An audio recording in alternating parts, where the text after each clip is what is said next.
Activities commemorating 23 years of unbroken democracy in Nigeria round up with colorful military parade.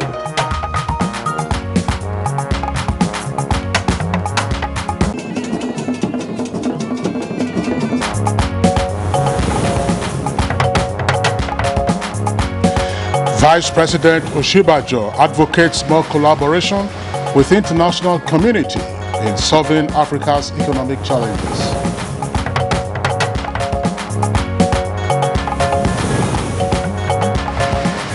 After about 8 years of displacement, Borno State government resettles 2,500 households in Chirawa village.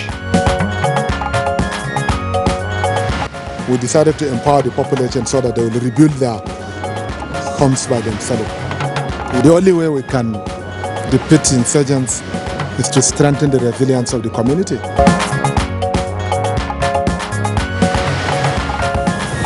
On Good Morning Nigeria today, we continue our conversation on the promise of democracy 23 years on.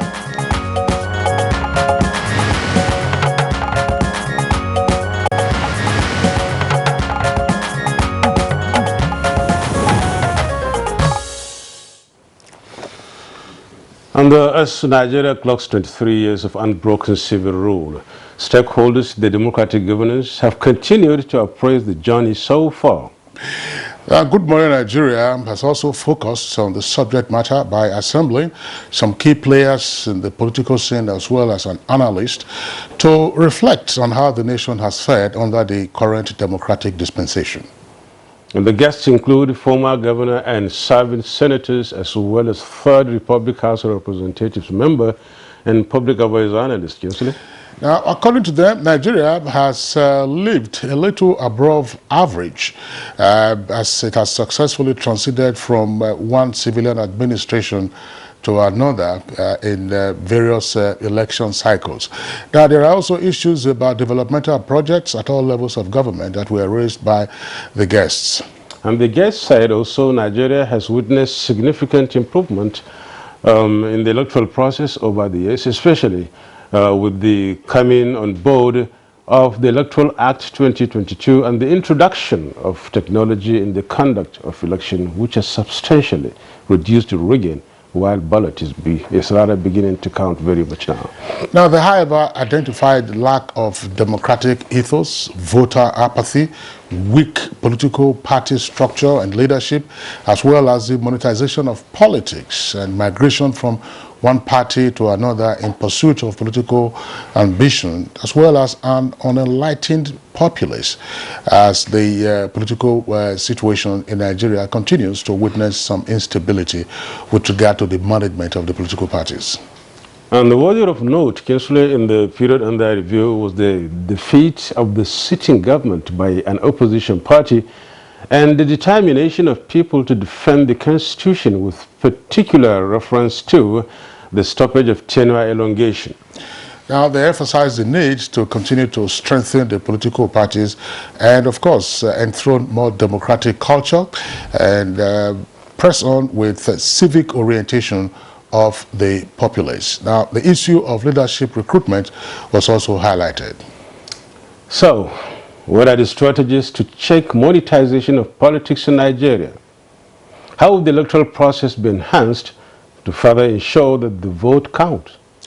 Very pertinent questions you have raised there, Nadabu. Now, what steps should also be taken to strengthen the political parties, and what measures should be adopted to instill party discipline? These are some of the issues that we intend to pursue today, plus others, of course, which we couldn't conclude when Nadabu and I were on site yesterday with our guests. So we continue our conversation on the promise of democracy 23 years on. It's Good Morning Nigeria, live from the network service of the Nigerian Television Authority. Thank you for being with us. I'm Kingsley Osadolo. And I'm Yusuf Dadabu Usman, also welcoming you to the program. We are reaching you live from my headquarters right in Abuja here, the nation's capital, and we'll bring to you complimentary segments in the course of the program. But for now, here is Fram Opanya with the morning news. Good morning, Fram. Good morning, Nadabo and Kingsley. Good morning, Nigerians. Here is the morning news. Activities commemorating 23 years of unbroken democracy in Nigeria were rounded off with a colorful military parade at the Eagle Square, Abuja. President Muhammadu Buhari was the special guest of honor at the significant and remarkable event, the last to be organized by his administration. Quite pleased that we are celebrating Democracy Day today, and we have to make sure that we imbibe in all what we do should be a part of our culture to be democratic. No matter the flaws people observe, we are not under the control of guns. So you know when the government is coming in, you know when the government is leaving. June 12th was the day that Nigerians buried all their dividing lines. They came together and decided unanimously, almost, on their future. This is quite unique, being the last in the administration of President Muhammadu Buhari. He has built and sustained the momentum of entrenching democracy in this country. And I believe that by the time we go the route of 24 years, we would have consolidated on all the gains of democracy. I can say that the National Assembly has come of age, and we have been contributing to good governance and national development since 1999, passing very critical legislation. I also believe that a thriving democracy is what a professional military requires to be able to build its competencies for it to be able to play its constitutional roles, which is the territorial defense of our dear nation. The successful conduct of Special Presidential Convention of All Progressives Congress, the APC Professionals Forum, an integral organ of the party, says there is wisdom in the admonition of leaders of the party, President Muhammadu Buhari, to both winners and co-contenders to unite. The forum thanks President Muhammadu Buhari for his non-interference in the process leading to the democratic and transparent convention that produced Asiwaju Bola Tinubu as APC's presidential candidate. The forum urges the party leadership to use the success of the primaries as a turning point to re-engineer APC as an ideological one, not just a platform to win elections. As part of preparations towards ensuring a smooth conduct of the forthcoming Ekiti governorship election scheduled to hold on Saturday, June 18, 2022, the Corps Marshal Federal Road Safety Corps, Boboye Oyeyemi, has ordered operatives of the Corps drafted to cover the election to ensure effective collaboration with the Nigerian Police Force, Independent National Electoral Commission, and other security agencies in the enforcement of restrictions on vehicular movement. The core operatives drafted are to exhibit the highest sense of professionalism, ingenuity, and avoid any temptation that could lead to the abuse of rights of electorates. Meanwhile, the Inspector General of Police, Usman Alkali Baba, has ordered the deployment of adequate police personnel, armored personnel carriers, police air wing, the 4th Marine, mounted troops, K9 section, and other operational assets for Ekiti governorship election. The Deputy Inspector General of Police in charge of the Force Criminal Investigation Department, DIG Johnson Babatunde Kokumo, is to supervise and coordinate the security components of the election. African economy is said to be under pressure as a result of COVID-19, with different disruptions to business operations and governance. Discussions are, however, ongoing in Abuja, focusing on economic sovereignty, green growth, and industrial transformation. Nigeria's Vice President Yemi Osinbajo, who joins other African leaders at the forum, is advocating more collaboration with the rest of the world in finding solutions to these economic challenges, citing the involvement of African youth in the technology sector as a good example. Cooperate with the world. We've got to cooperate with the international tax system to ensure that we're able to derive maximum benefit. We've got to take our seats at the table and ensure that all of the various initiatives on international taxation favor us in Africa. So while we're looking inwards, we've got to be very careful to look outwards as well, because a lot of money is obviously being made by tech companies across the world, and a lot of our countries are, value creators. As part of efforts continued resettlement of communities displaced by Boko Haram insurgency, Borno State government has resettled 2,500 households in Kirawa village of Goza local government after about 8 years of displacement. Governor Babagana Umar Zulum personally supervised the resettlement of the community with provision of food and non-food items, as well as cash to support the returnees. We have constructed schools, and then the clinic is also under construction. Some of the houses were renovated, but we decided to empower the population so that they will rebuild their homes by themselves. The only way we can defeat insurgents is to strengthen the resilience of the community. The Interfaith Dialogue Forum for Peace has restated resolve of religious leaders not to be deterred by the onslaught against people at worship centers and other members of different religious bodies across the country. Leadership of Interfaith Dialogue Forum for Peace made this known at a media conference in Abuja. For decisive action against anyone guilty of kidnapping, banditry or terrorism, we seek to be protected and safe as Nigerians. One of our great strengths and pride as a country has been religious harmony, tolerance and freedom. This is manifested in our true religious liberty. That's the news for now. Good Morning Nigeria continues with Kingsley and Nedabo after this break. The counsel of our fathers. My advice to these young people is please do not take us back to those harrowing days. You probably do not know what it is. Nigerian youths, let's build our nation together.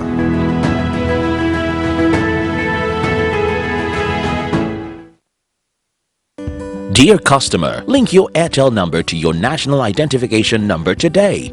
Here are easy ways you can do it. Dial *121*1# on your Airtel line and follow the prompts on the screen.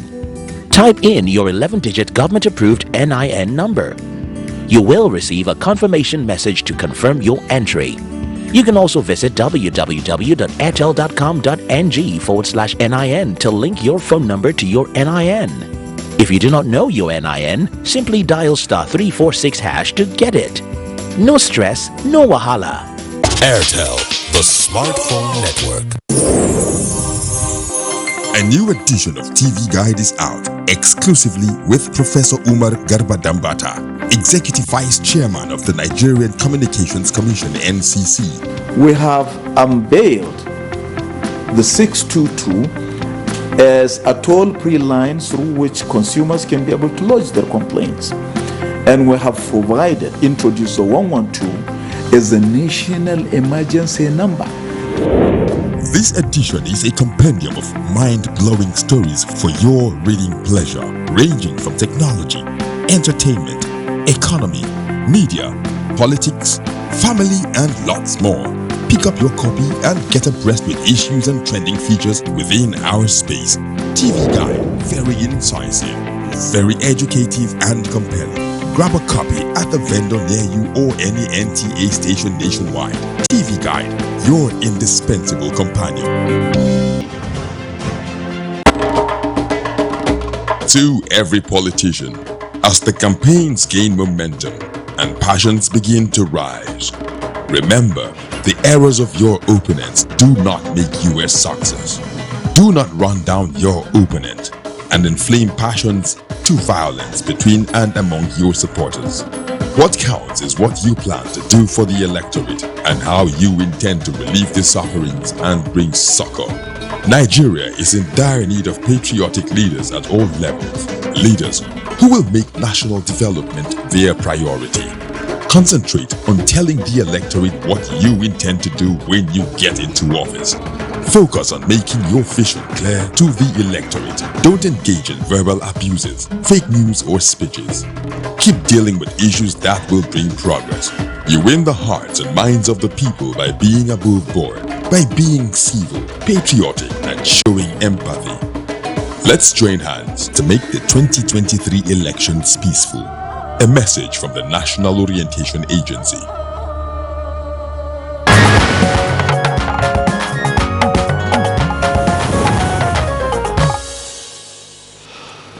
One of our complimentary segments on this program is Business Now.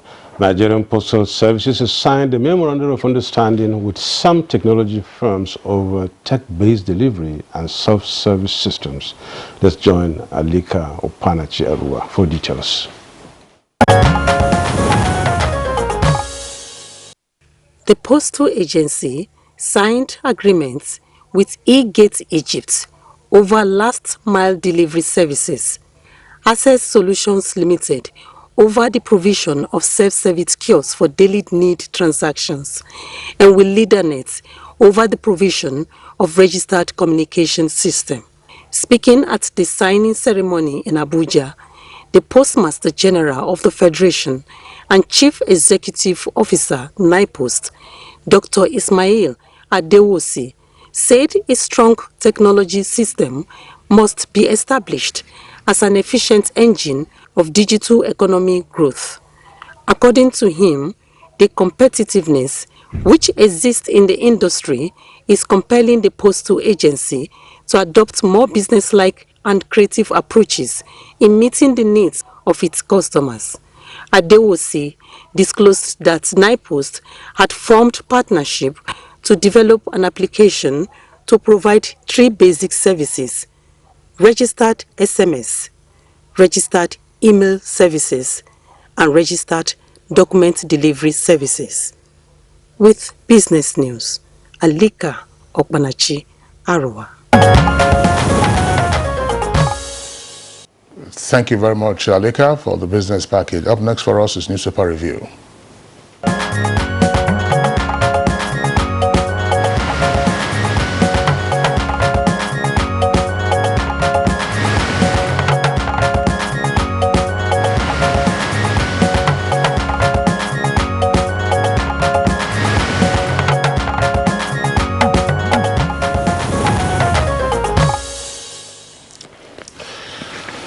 And today, by still not around, we shall look at the few papers we have here. About 3 of them. We have the Leadership, Al Jazeera, Nigerian, of course, The Nation. Just let me start with the Leadership here and see what's on its front page. That's right. Okay, now let's have the Leadership newspaper. It says, federal government issues code of practice for online platforms. Get details of that on page 25, Leadership newspaper this morning. Page 25, federal government issues code of practice for online platforms. And on page 6, gunmen kidnap priest, Anglican bishop, wife in Plateau, Oyo. Details on page 6. Federal government fails to meet June 1 takeoff for sugar taxation is another story on the Leadership newspaper this morning. And we have another one too, Yobe, Lawan in limbo over Senate return ticket. Lawan in limbo over Senate return ticket. Now, on presidential running mates, candidates, parties face hard choices, 72 hours to deadline. Details of that on page 4. Presidential running mates, candidates, parties face hard choices, 72 hours to deadline. Get details of that on page 4. That's the main story on the Leadership newspaper this morning. On page 31 of the Leadership, AFCON qualifiers, talking about sports, Super Eagles thrash Sao Tome 10-0. AFCON qualifiers, Super Eagles thrash Sao Tome 10-0. Kingsley? Yeah, it was an interesting outcome. Yeah. I mean, I don't recall Nigeria beating any other country by that margin. By that margin in history, I guess. Yes, it's 10-0. Probably just 1 goal more was missing so that you could assign 1 goal to each of the players. Perhaps okay, they gave it to the players with the exception of the goalkeeper. It was a good outing. Nigeria is now top of the group, but let's be realistic. I mean, Sao Tome isn't a powerhouse in terms of soccer on the African continent. You will regard them as minions. We do hope that Nigeria will continue to build on all of this. In the past, I mean, Nigeria would have deployed perhaps a second 11 At least to face this team, really. That's right, because, to face the team. I learned that even Guinea-Bissau to thrash them 5-0, I guess. Even Precisely. I mean, everyone just overruns them. And then yesterday, of course, they were victims as they were vandalized by the Super Eagles. No, they have so many negatives going for them in this match, really. They couldn't play in their country. Remember that? They played in Morocco. Yeah, that's right. And so there were no fans and no people to cheer them. Very sparse crowd. Very sparse crowd in the crowd indeed, really. Yes. Yes, remaining two stories here on the, leadership newspaper. We have primary state Ohaneze youth give Southeast APC PDP delegates quit notice. That's on page 6. Let's have the leadership, please. Ohaneze youth give Southeast APC PDP delegates quit notice. Details of that on page 6. And finally, on the leadership newspaper this morning, since from 2020 Democracy Day celebration, that is at the Eagle Square in Abuja, you have those scenes there. These are the pictures you can see. These are the photo stories on the leadership newspaper this morning. Kingsley, can we have the nation? All right, let's take a look at the window page of the Nation newspaper. Above the nameplate, this is an interesting story. It actually came out over the weekend, but we didn't have it on the papers we reviewed yesterday, so we couldn't discuss it in another book. And the kicker is Kaduna train attack. 11 victims reunite with families. And the federal government urged to step up efforts on remaining 50 captives. Details you have on page 4. Another about the story is that 11 of the captives were released by the abductors, and that of course means that you have about 50 of them who are still in captivity. If we recall earlier, the acting managing director, CEO of Bank of Agriculture was the first to be freed. Again, the story was that he had arranged a ransom payment of about 100 million. A woman was also released eventually, and then there was just some back and forth news about whether Professor Ango Abdullahi's son had been released, but it turned out that he hadn't been released, and there is no information that is amongst the 11 that have been freed now. So the abductors, of course, are making their own demands on the federal government, calling for the government to release children of their members who they say are in custody of the government somewhere in Adamawa State or otherwise. So it's a happy development that these 11 have been freed. We do hope that the negotiations will continue. This is well over 70 days now since that tragedy occurred on the 28th of March this year. Well, it's a happy development, but really it's not really a very happy development as such, given the fact that some people are still there held in captivity, over 50 of them, there are about 50. And the captives, right, the bandits or whatever you may call them, claim that the federal government knows their demand, which of course you mentioned one of which is their children who have been held by the federal government. I don't know how true that is, by, in Ganye, in Adamawa State. But whatever the excuses are, whatever the reasons for this captivity is, I think the federal government should look further deeper into this. 70 days in captivity, I mean, that's a very serious issue. Traumatizing. Traumatizing. Really traumatizing, no matter what. The captives and then their relatives. Of course. We have had to focus on this on Good Morning Nigeria. They have an association, and the spokesperson of the families of the captives was our guest on that occasion. So, well, again, let's celebrate the fact that 11 of them are now out, and we do hope that action will be expedited on the release of the other captives, so that in the end this will be a happy ending, if you may. Let's take other headlines now. Clerics kidnapped in Oyo, Plateau, and Kogi. Abductors demand 50 million. Now, it just looks like there's an epidemic of kidnapping that is ongoing. Somehow. Yeah, epidemic. I mean, priests are being kidnapped, ordinary persons are being kidnapped, high-profile persons, of course, are sometimes also victims. You earlier read this story. Facebook, Twitter, and Instagram get federal government's operating guidelines.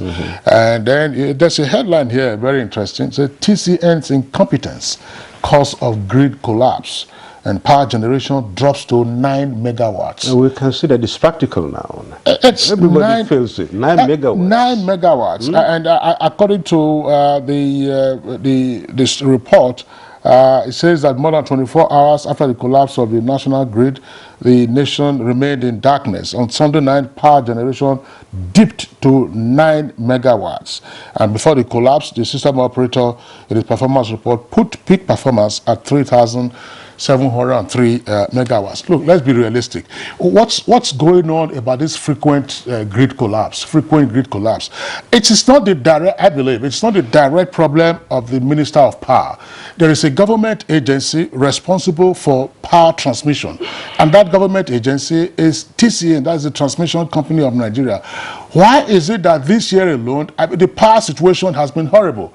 Usually during the dry season, you will have complaints about, low water levels around the hydro power stations you have on the River Niger. But now we've been hearing excuses about, gas supply issues, maintenance of power stations. All the power stations, the thermal power stations that use gas, cannot all be maintained at the same time. And why is it that the grid is always collapsing? And in the meantime, you have the TCN, and nobody seems to explain anything to consumers. Firstly, the questions are really pertinent, and of course, when you look at the whole issue, as you just mentioned, Nigeria is endowed with a lot of natural resources. Water, for instance, we have it in the Niger. But by this time, we cannot be talking about, low level of water. When we talk about gas, too, Nigeria is a gas-producing nation. We even claim that we are more of a gas-producing nation than crude oil. Yes. So if that is the case, why should the grid be collapsing, or why should it dip down to about 9 megawatts? 9 megawatts. It's scandalous. It's scandalous. Really. It's scandalous. The last time we saw light in our area was about 24 hours ago now. And yes. some are even claiming 2-3 days ago and things like that. It all dipped on Sunday, the whole thing. Absolutely. It's been virtually, there's no week where you don't have disruption now to supplies, and you just keep wanting. Nobody tells you anything. There's no explanation. Let's face it. Even if you have disruptions in gas supply, is it only one gas producer that supplies gas to all the thermal power stations? Are you with me, Nadabo? Yeah. We have gas pipelines. There's the gas master plan is also being developed, not yet completed. But it couldn't possibly be the case that all 10 stations that rely on gas to produce electricity, they all will be down at the same time. And you see, you remember on this program, we had that issue here. And since I guess some of them, sort of suggested that there shouldn't be only, all power generation heaping on the grid alone. There should be some separation, at least some fallback mechanism. When this grid is down, the other one could just pick up. Unfortunately, we're yet to hear anything about that so far. But I think the authorities are listening, so I don't know. We hope. Let's just look at one implication of what's playing out. What is it? It is not you and I or others who are watching who would say, no, we don't have electricity to iron our clothes, to power our refrigerators, to power our air conditioners, and so on and so forth. Look at critical sectors that rely on stable power supply. Take the hospitals, for instance. There is no hospital where you perform major surgeries that you will rely on public power supply. No. You would, of course, rely on the alternative power, which is your generator. What is the price of diesel at the moment? The price of diesel is anything between 700 and 800 naira per liter. So that raises the price. Now, let us also say you are not performing any surgery. You just want to you have to keep your facilities running because there are some equipment that shouldn't be switched off. There are also storage items, medical storage items, for which you should have regular power supply. How will these hospitals cope? And then you have patients who are in those hospitals. So how do you deal with all of that? Forget, for instance, about the Manufacturers Association in this conversation, because they have complained to no end as to how power disruption is a major component of their cost. And even Kinsley, when you look at even going down to the lowest level of the society, these small, small-scale businesses, yeah. That go around, just to make ends meet at least, and then to really drive the economy in their own area. These two have been affected too. The barber is there affected, the popcorn miller is affected, and everybody's affected. And when we look at that, the implications are just so huge and multifarious that, things are just skyrocketing. Prices are moving up because of production cost and things like that. I think it's high time, really, we address this squarely. Yes. If TCN cannot handle the situation. The Honorable Minister has the choice of unpacking the management or the board. Let's take other headlines, right. Nadabo. Katsina Emirate backs fight against insecurity, that's page 26. Buhari greets Abdul Salami at 80. Abdul Salami is General Abdul Salami, who turned 80, and of course he was the last military ruler. He was in power from 1998 after the death of Sani Abacha until he handed over to a civilian, that's again former General Obasanjo, in 1999. So he's 80 years old. Congratulations to him. Now the photograph you see there on the front page of the Nation newspaper shows dignitaries who were present at the colorful parade marking Democracy Day at the Eagle Square in Abuja. President Buhari is there, of course, to his immediate right is former President Goodluck Jonathan, Senate President. It's also there, along with the Speaker of the House of Reps, Chief Justice of the Federation, and other dignitaries, including the Secretary of Government of the Federation, and Babagana Kingibe, Ambassador, and the Chairman of the APC, Defense Minister, and as I said, other dignitaries, including, I see on the extreme right here, the FCT Minister. Our killings, that's the kicker. Controversy rages over ISWAP link. Firemate joins Akeredolu to doubt federal government's claim.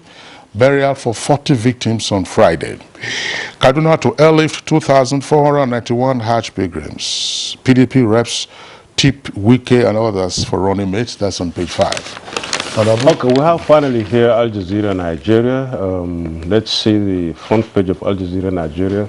Let's have it on the screen for our viewers to see. We have some few stories here, and these include the one on page 13, which is right under the masthead, Al Jazeera Nigeria place. It says, INEC not aware of Akpabio's emergence as senatorial candidate.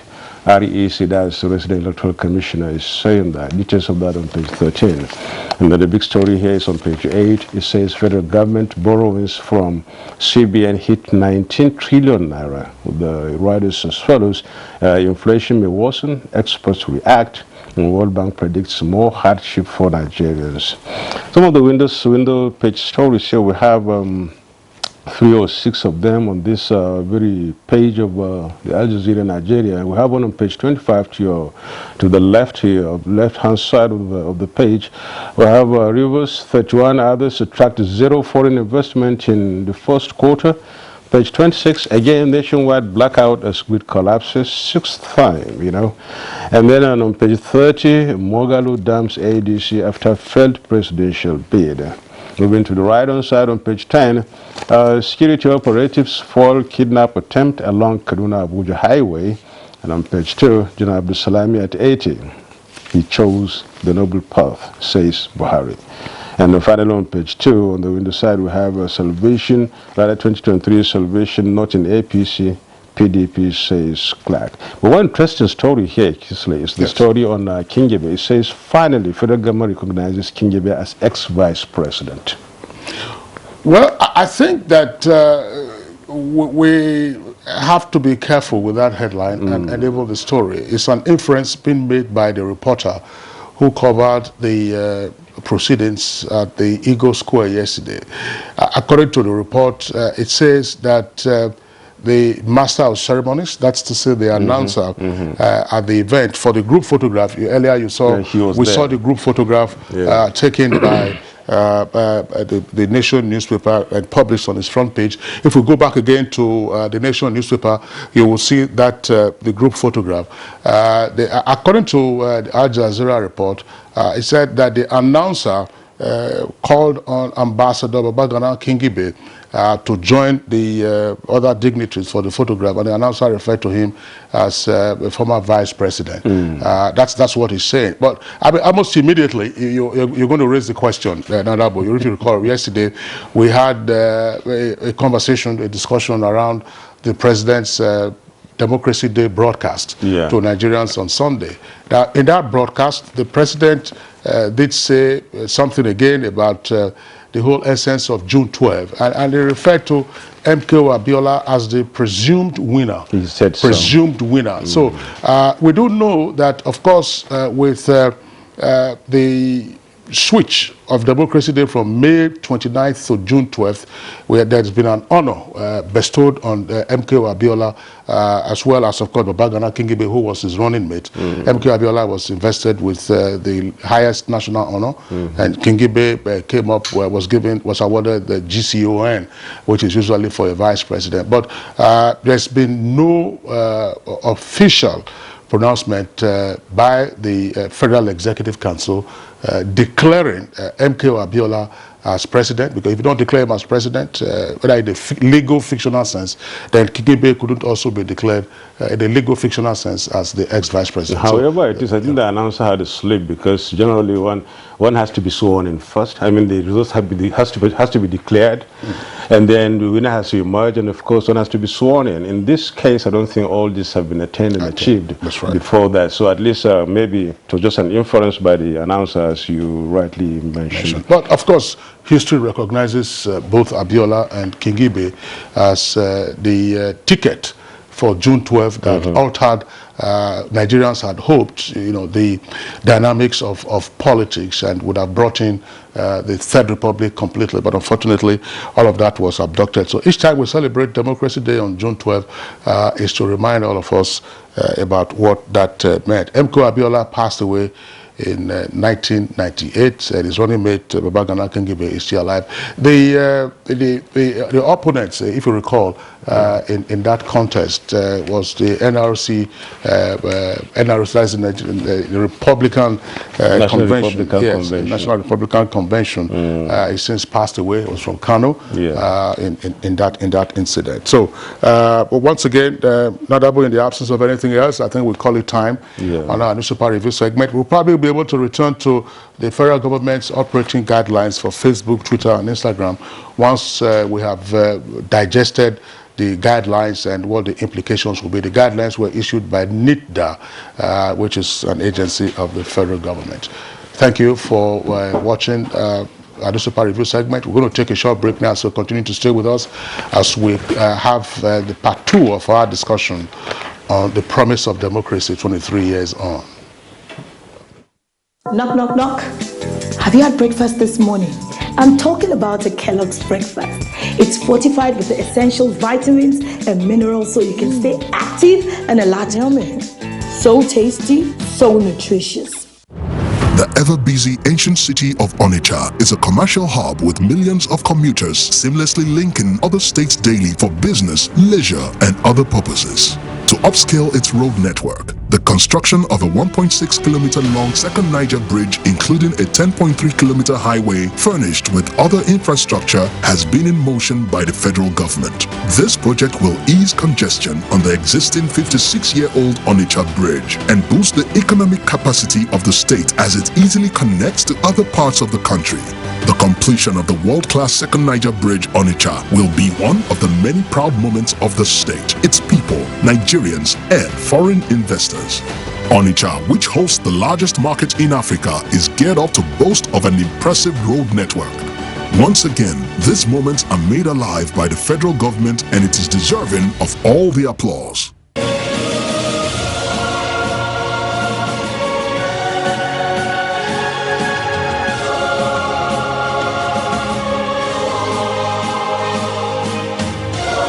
We are all Nigerians. Against all odds, we shall and must remain united. We may have our challenges, our problems, and setbacks. However, together we shall overcome them all. What doesn't break us shall make us stronger. This is the mindset that shall bring peace, progress, and prosperity to our beloved country. Do not let tribal and religious sentiments govern how you think, act, or feel. Don't be influenced by those who want to destroy our precious national unity. Everybody who is a Nigerian is your brother and your sister. This is the mindset of the new Nigeria. It is also the mindset that we must all adopt. Let us support each other in creating the Nigeria of our dreams. This message is from the Nigerian Television Authority, NTA.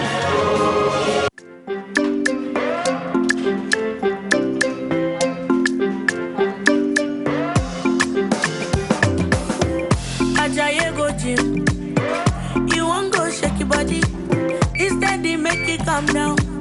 If the farm say you sabi, you want to grow day. I beg you not to pass me your power. You want to show yourself, oh.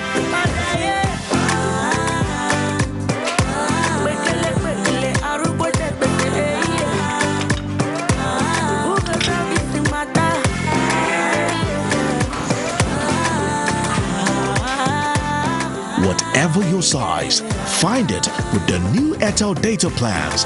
Dial *141# now to get the plan that suits you.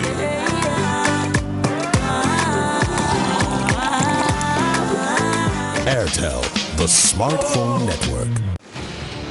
As the 2023 elections draw near, remember, evil prospers when good men and women only wish for peace, but never take a step to make peaceful elections happen. Are you a father? Are you a mother? What are you saying to your children as elections approach?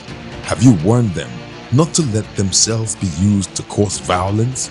Have you explained to them what the consequences of electoral violence might be? Do your part to make peaceful elections happen. Talk to your children.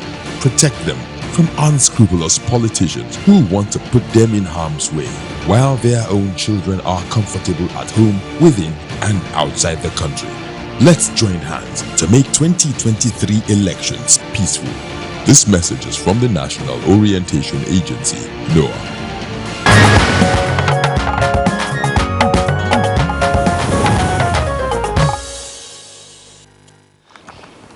Unbroken democracy 23 years down the line, still counting. And to continue with our conversation, let's take this excerpt from yesterday's conversation on this subject, put together by Joseph Watson.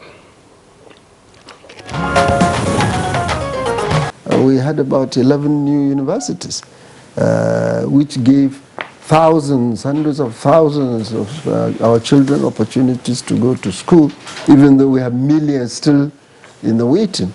The same thing if you look at the agricultural sector.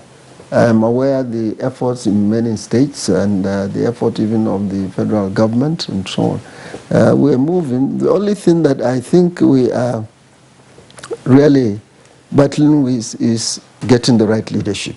A sitting government wanted to extend the tenure. People were very, very consistent in going against that process.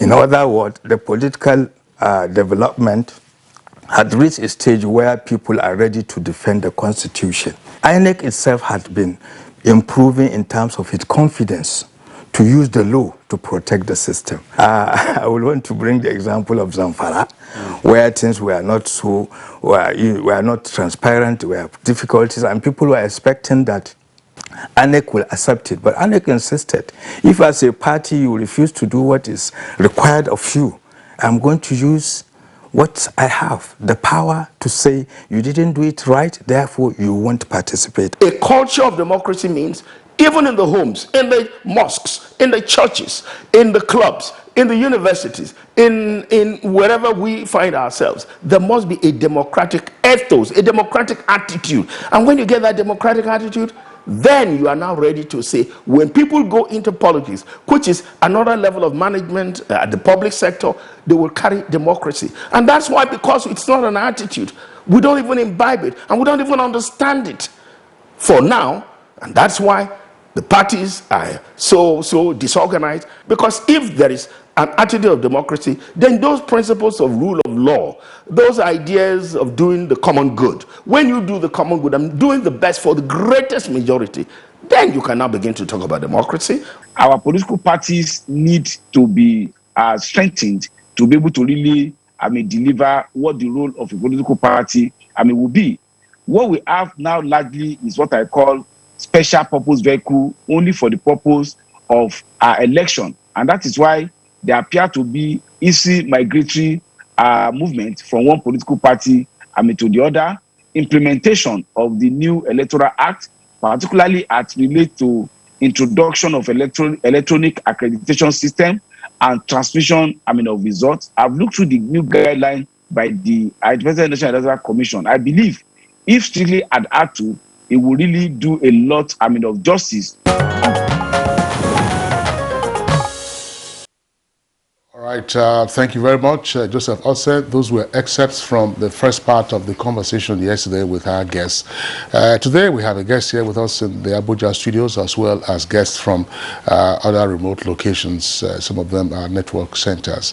Here with us, we'd like to welcome Chioma Chuka Agwebo, Executive Director, TechHa NG. Chioma, pleasure to have you on Good Morning Nigeria. Good morning. Thank you for having me. And we also have joining the conversation from our Kano studio, Dr. Kabiru Sufi, political economist. It's a pleasure to have you, Dr. Kabiru. Political economist. Yeah, thank you for having me on the program. And from Lagos via Zoom is Dr. Tunde Akani, Associate Professor of Journalism at School of Communication, Lagos State University, and the media scholar, of course, development expert, and Pioneer Director, Digital Media Research Center. Glad to have you on this program this morning. It's my pleasure to be here. Thanks. Thank you. All right. Once again, we welcome you to this conversation. Let's begin by going to our Kano Network Center. And just to indicate that we're expecting another guest to be with us from our Benin studios. Dr. Kabiru Sofi, political economist from our Kano Network Center. 23 years of democracy in Nigeria. What's your assessment?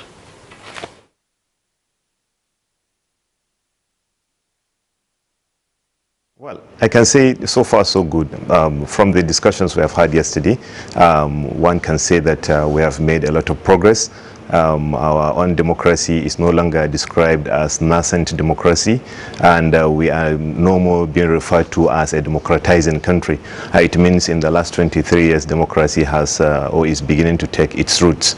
We have no doubt seen so many challenges, like we have the people have analyzed yesterday, but then we have really come a long way. And this is an indication that democracy has made a lot of progress in the country within the last 23 years. Okay, thank you so much, Dr. Kabir. Let's come back to the studio here and then hear from Chioma Agwebo, Executive Director, TechHa NG.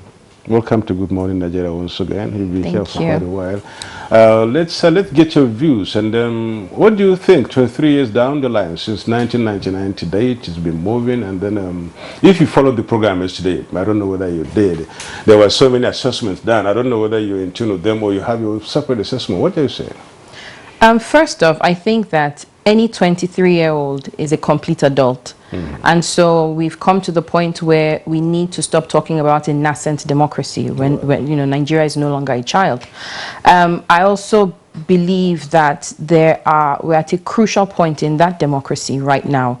And unfortunately, we have seen more drawbacks than we have seen progress. I think that Nigeria is still at a place where we do not have one cohesive plan for the entire country. And so what we have are different governments coming in, everyone trying to execute a separate plan.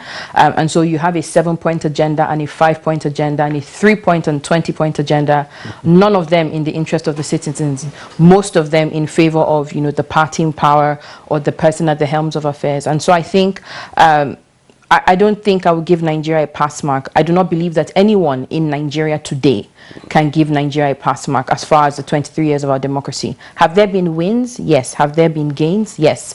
But the current state of our nation says that we do not get a pass mark. So what have been the wins and gains in your view? As far as inclusion goes, the Disability Act, very strong point. Ensuring that people in Nigeria with disabilities can access services, ensuring that we now have deliberate, intentional structures to accommodate them. When you go to banks, you see ramps, you know, you have, even when they go to vote, they can now vote in Braille. They now have, you know, by law, the Constitution now provides for people with disabilities to have assistance when they vote. Very big, you know, very big move. You also have to think about The petroleum industry bill finally got passed.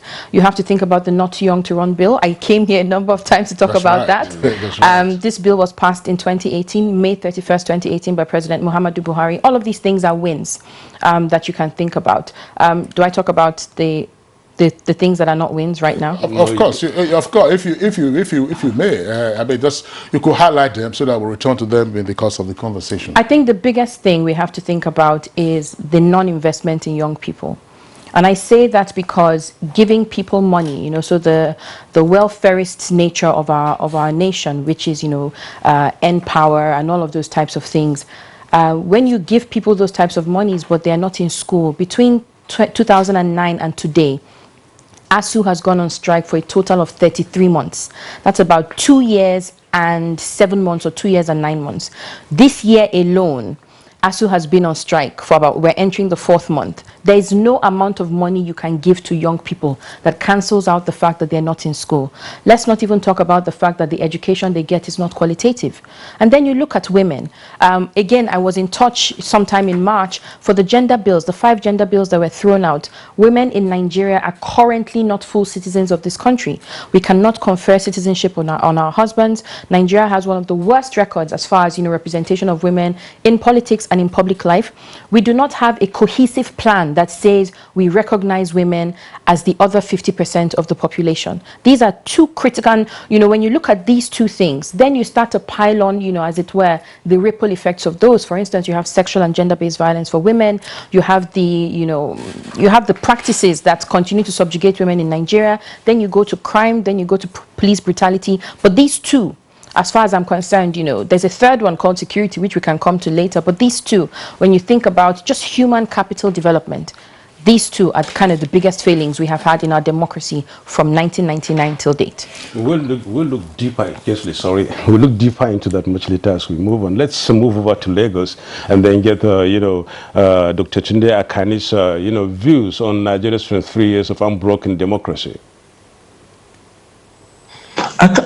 I can't agree, you know, anymore than Chioma has just submitted. Almost everything really has been frustrating. I was just wondering when my colleague from Kano said so far so good. Where are the goodies? Where exactly are the goodies? My colleague is a university teacher. His colleagues are out there starving away. I don't know whether this government realizes that if only the Attorney General of this country can expedite action on Idris, the guy that was alleged to have stolen close to 200 billion, will be in the courts and facing prosecution right away. They don't know how much appeasement they will have provided to Nigerians, to young Nigerians.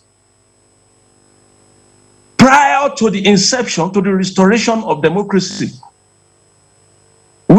people like me were on the streets, we were in the trenches. You look at me now, I'm growing golden hairs in the air, on the head, on the chin. It is the same thing we were talking prior to the inception of, to the restoration of democracy that we are still talking about now. When somebody was going to assume power, they asked him, will you tamper, what will be your disposition to the freedom of press? And he said, I'm going to tamper with that. Unfortunately, now Tunde Thompson, who happened to be a major victim of Decree 4, was large-hearted enough to come out to say, oh, I'm giving, you know, in my maturity, in all of my good nature, I am forgiving all of the things that had happened in the past. I am looking forward to good governance. But where is the good governance today? Where? You built us physical structures, yes, but physical structures, incomplete physical structures. The railway from Abuja to Kaduna is no longer what somebody like me would be proud to ride in. How many of the riders are still in the custody of bandits that you and I know, because government is not ashamed of reading in the newspapers about some persons handling negotiations. Tell me who is safe in this country. Now they will tell us, oh, Twitter is featuring enemies of government. Okay, if you ask me what Twitter did to my president, I didn't like it. You know, by saying we are taking off your your tweet, but then they retained the tweet of this other guy. But what is my president doing to empower young people to be able to compete with Jack Dorsey? In any case, when you run bad government, it amounts to consistent self-sabotage. If you don't know what they were trying to do by sacking Jack Dorsey, they are also trying to actually enthrone to empower Jack Dorsey and all of these internationalists who want to come and subdue all of us, including those of them in the ruling class. Because whether you like it or not, Elon Musk that is taking over Twitter is coming to Nigeria with his the telecoms company, and then even those who are saying we are going to shut the door against Twitter will be at the mercy of Elon Musk. Yes. So even as they think they are killing citizens like me because they are killing us. Okay. By ensuring that Dr. Tunde Akoni, I understand the points that you are making, and I'm sure our viewers also understand the points you are making. But we are assessing Nigeria's democracy 23 years down the road. And yes, we know current occurrences relating to insecurity, stoppage of academic activities on account of industrial action embarked upon by a number of unions. But I'm sure that a framework of analysis in assessing 23 years of Nigeria's democracy could, of course, begin from 1999 and take a panoramic view of the issues, whether you're looking, for instance, at the legal framework, which is to say the performance of the judiciary, you're looking at the executive branch, you're looking at, for instance, also at the legislative performance, or you're looking at the tiers of government, whether federal government, state government, and local governments, as well as interactions amongst these various entities. Yeah, as I said, we appreciate the fact that you focus on current challenges, but those current challenges do not necessarily account for the history, or if you like, an assessment of 23 years of Nigeria's democracy. What are your thoughts? Well, you are free to be judgmental, but I'm also free to hold on to my views because I'm in Nigeria and I don't have two countries other than Nigeria. I live here. I don't know how much. I don't know when you came into Nigeria, having schooled wherever, but I never schooled anywhere. I've schooled in some other places, but each time I completed my studies, I've returned. I started in Ilorin. The subsidy to feeding system was withdrawn for no reason. And how much do the senators take home monthly today? That tells you that even the subsidy to feeding system in the university at that time was sustainable, and even sustainable till date. But this is the story we keep hearing from elites, that look, government cannot do everything. What exactly is it that government can do? It's the same line that they keep regurgitating from Abuja to the local government level. So I really, let me say clearly that a very dispassionate assessment of democracy in Nigeria, it doesn't have any other side other than so much of bitterness that people in the ruling class have kept on ramming into our throats. Are you safe? NTA, the two of you who are in that studio, can you guarantee your return to your family after appearing on this show? Can you? An NYSC son of a friend was kidnapped right there in Abuja at a park. And today, the family, the mother, the father, and the boy have been so... Well, let me just respond to you're talking, okay, let me just... yeah. Well, I mean, Dr. Tunde Akone, I mean, as he says, he's a Nigerian. We are all Nigerians. For sure. And we've all, we've lived in this country. We've had experiences also outside. And by the way, I'm sure that if we drill into various profiles, we would know what we have done. For instance, I mean, I was the editor of a national newspaper during the June 12 crisis. Yeah, all right, Nadabo. And so, but all the same, Tunde, we are not really disputing the facts you're putting across. They are all there. But before we get back to you much later, just remember that we are assessing Nigeria's 23 years of democracy, and of course there must be gains no matter what. At least some of the guests have already alluded to that. And generally there cannot be, you know, a complete blackout of gains on this journey. It's a journey that has to have pains and gains, really. Let's go back to Kano and then really see what, or rather hear what is it that makes this journey so far so good. Dr. Kabir Sofi.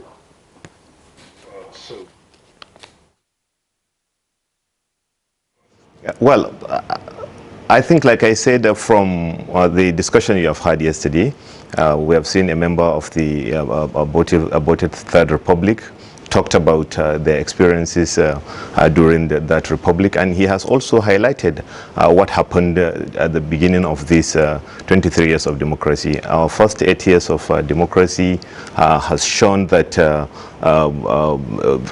there was military hangover or military mentality in our first 8 years. He talked about an attempt to, extend a democratic rule, which was resisted by the National Assembly. I mean, these are some of the issues that we need to look at. No doubt, I agree with Dr. Akani, and he is very passionate about our challenges. Yes, but like we said, we are trying to assess a dispassionate assessment of the last 23 years. I think it's the first time we are having 23 years of unbroken democracy. In the past, the military have ruled longer than the civilians. We have seen 13 years of unbroken military rule, and now we are trying to assess what has happened in the last 23 years. Yesterday, we have talked about challenges that we are still experiencing. We have heard about security challenges. We know there is poverty in the land. Choma had talked about what is wrong with the financial handouts that the government is giving out. There are, of course, lots of challenges, but we have made some progress. What I said, we have made some progress. I'm talking about, like she rightly mentioned, and he has also talked about it, strengthening democratic institutions.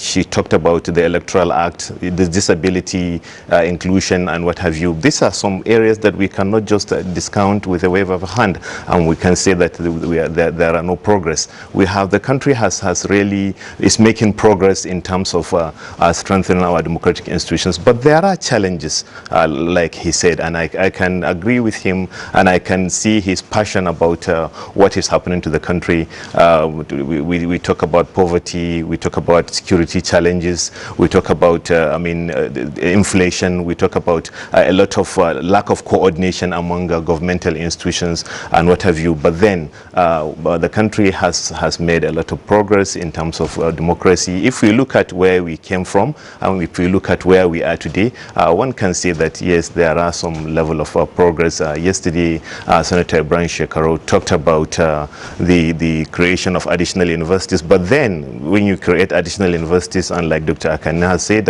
students are at home, and Choma has mentioned for the 4th month, you are making progress, but then you are drawing yourself back.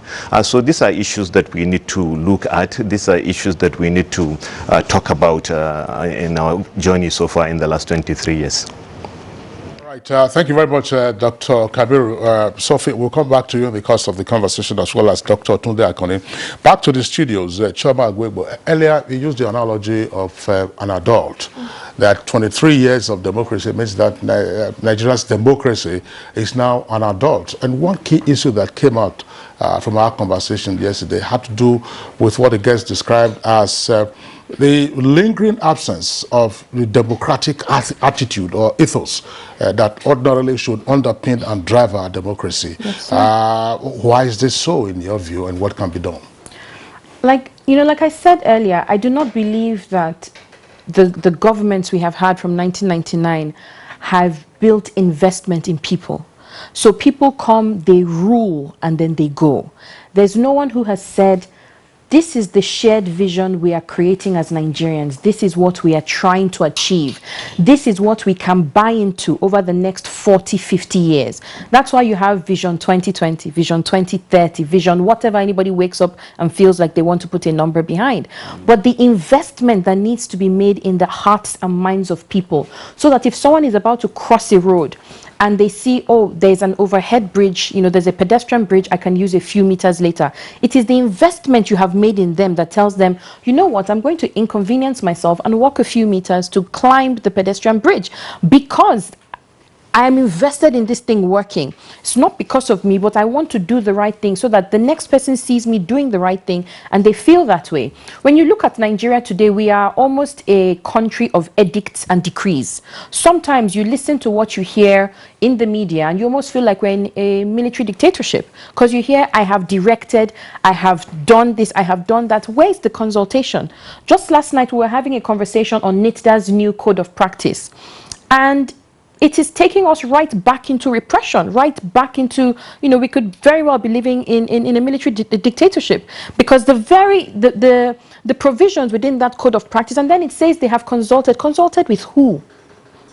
Right? You are saying, you're bringing up things that you say you want social media platforms to do, but social media platforms already have, you know, infrastructure to engage with government, already have infrastructure to moderate conversations, but you've suddenly put that in a code of practice to mask one provision that says you want social media platforms to be able to give you the identity of people. As far as global best practices are concerned, that's not done. The people who do things like that are Russia and China. Are those the countries we want to model? So when we talk about, you know, an investment, when we talk about the fact that, you know, Nigerians haven't fully bought in, why will I buy into it as a woman when I am not considered to be a full citizen of Nigeria? We have the Child Rights Act that was passed in 2003. 17 years after, how many states have domesticated it? I won't mention names, but there are states in this country that we have gone to and they have told us we cannot pass this because you can't tell us when to marry. This is because people want to marry children. We have had a member of the National Assembly marry a child, and if you remember, the argument was, oh, she's 13, no, she's 14. How can we have that in a country where the Constitution says otherwise? So when you talk about investment in the country, why should I be invested when I can't confer citizenship on my husband? When we have widowhood practices that we're needing courts to throw out, where is the investment? When children cannot go to school, where is the investment when a Deborah will go to school in Sokoto and be burnt to death? We've just heard, just this morning, a sex worker was burnt to death. Men came in, paid her for her services, had sex with her, stole her money, and then she asks the question, she raises alarm, my money is missing. They come back into her room, search her room, find the Quran, the Holy Quran under her pillow and tell her, how can you be a prostitute and have the Holy Quran? And so she's beaten to death and burnt. This is the third or the fourth incident of Nigerian citizens being burnt to death within the last 2 months. Where is the investment? There was the incident in Sokoto of Deborah. There was the incident in Anambra of Harira, the northern lady, the pregnant woman with her 4 children. She was killed. There was the incident in Lagos of people who had a disagreement with a motorcycle rider, and then they were stabbed to death and killed. There's this lady who's just been killed yesterday. Where is the investment? There was also the incident at Lugbe here. There was the incident in Lugbe. So for me, it's like... All right, but let's... you talked about, Choma, talked about investment, and the fact that there, in your opinion, there appears to be a disconnect between governments that have been in power, who have been ruling and not governing, although we do know that 7 years ago, the APC labeled itself the governing party rather than the ruling party. Indeed. So what kind of investment would have been appropriate and would still be appropriate to ensure that our democracy is deepened by the right attitude and ethos? When you tell people you want to lead them, right? You are telling them that you are a leader. You are telling them that you have the requisite, capacity, you have the character to lead them. And therefore, they must see that in you to be inspired or to believe that, you know what, I put my trust in this person. Look, quick examples, I'll give 3 quick examples. Look across all the major political parties. Look at the candidates who presented themselves as presidential candidates. If we said that there were 10 of them in total from across the major parties, 8 have had criminal allegations of corruption against them, right? Some of them have, are in court for these things. Some of them are trying to, get court injunctions to stop the trials. These are the people who are standing confidently and saying we want to lead Nigeria. Where is the investment? That's what I'm talking about. We have a country in which during COVID, medical officers were complaining and going on strike because they did not have PPEs.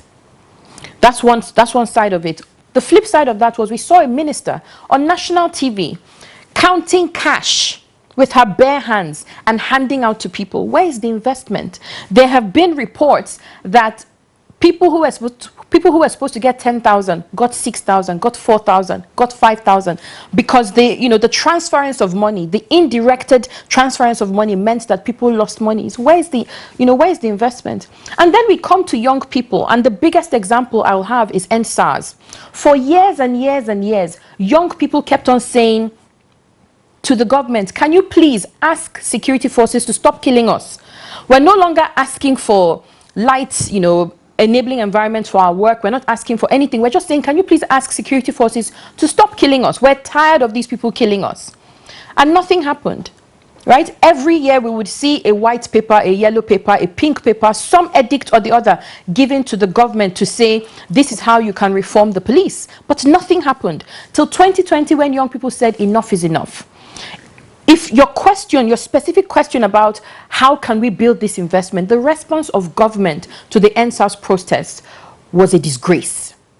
Because if people hadn't been talking about this, if parents hadn't had to swim and look for the bodies of their children, then you can say, okay, you know what, this is it. But this is something that had been happening for years and years and years. And what's the response? And this is why I talk about the thing about the quality of leadership. There was no mention of young people in Mr. President's speech. He focused on security forces. But the people who had been making the complaint, there was no mention. Instead, the demeanor and the attitude was almost reprimanding spoiled children, as opposed to people who had been saying, as the father of the nation, can you instruct security forces to stop killing young people? Are you talking about the EndSARS protest? Exactly. Well, I recall that the president, when he had the slate of demands, did indicate that government was going to accede to those demands. And then, of course, the protesters further escalated the demands. Simply because SARS has been banned over and over and over and over. Over again. All right. But at the same time, we also saw that once the tempers had cooled significantly, we had various commissions that were set up in the states. And those commissions are flawed. Those commissions are flawed by their very makeup, simply because oversight of the police is federal, not state. So by their very makeup, those panels of inquiry across the country have to go back to the Police Service Commission, who will then produce something that will be sent to the executive for implementation. Unfortunately, that's the same thing that has been happening before EndSARS. These same papers have gone from the Police Service Commission to the presidency and nothing has happened. But let's face it, after the EndSARS protests, the frequency and intensity, if you may, of the allegations that SARS operatives were said to be making, we haven't seen a repeat of when you talk about frequency, let's remember that we're actually talking about lives, and one life lost is one life too many. I agree. Right? And I mean, I didn't prepare to talk about EndSARS, but I'm happy to furnish you, because I have friends who were collating from after the panels of inquiry how many times these incidents still continued. Okay. So these incidents are still happening. But not... Again, we come back to my question, where is the investment? Why should I feel invested? We would talk really much more about the investment. 3 years is enough a time for us to take stock. Yes, sir. And then move forward. Yes. We're moving forward. Democracy is it's a project, I must say. A lifelong project, yeah, indeed. We'll get on there, God willing. Indeed. Let's move over to Tunde Akani in Lagos, and then get more insight into this. Yesterday we had a discussion on this issue, as you might have known, and one of the talking points is civic education or civic reorientation on the part of the citizens, especially looking at the recent developments in the the choice of leaders, prime presidential candidates, and other positions in the political parties, and how mercantile that process had been, and how so monetized it was. But the issue at stake has been that of leadership, as Chioma just mentioned. I guess also mentioned that deficit in leadership. 23 years, we cannot say that we haven't made any progress, Akani. Well, if you are talking about enhancing civic orientation for citizens, there isn't so much to flaunt or to parade by by the successive governments that we have had since 1999. Ordinary process of lawmaking, they shortchange us. And I'm going to cite one that you are familiar with and that is also trendy. We have just been told that online publishers, should begin to delete all of those illegal materials that they have on their websites, and that they should go register with the Corporate Affairs Commission immediately, and so on and so forth.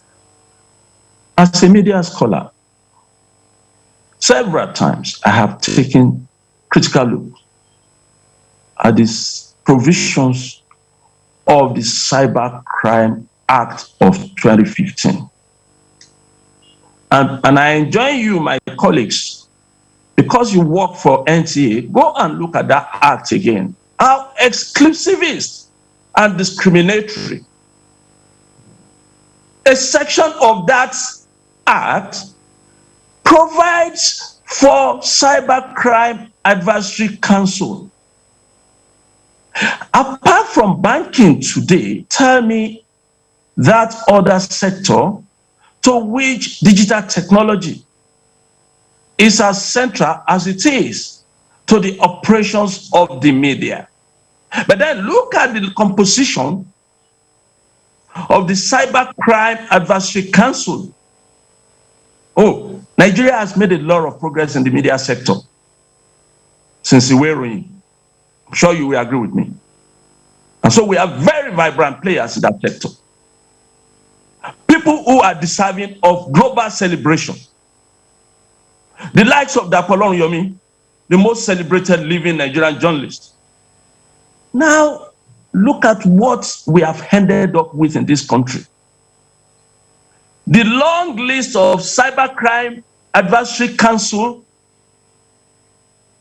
that is in that law does not provide for the inclusion of any of the reputable media organizations in the country.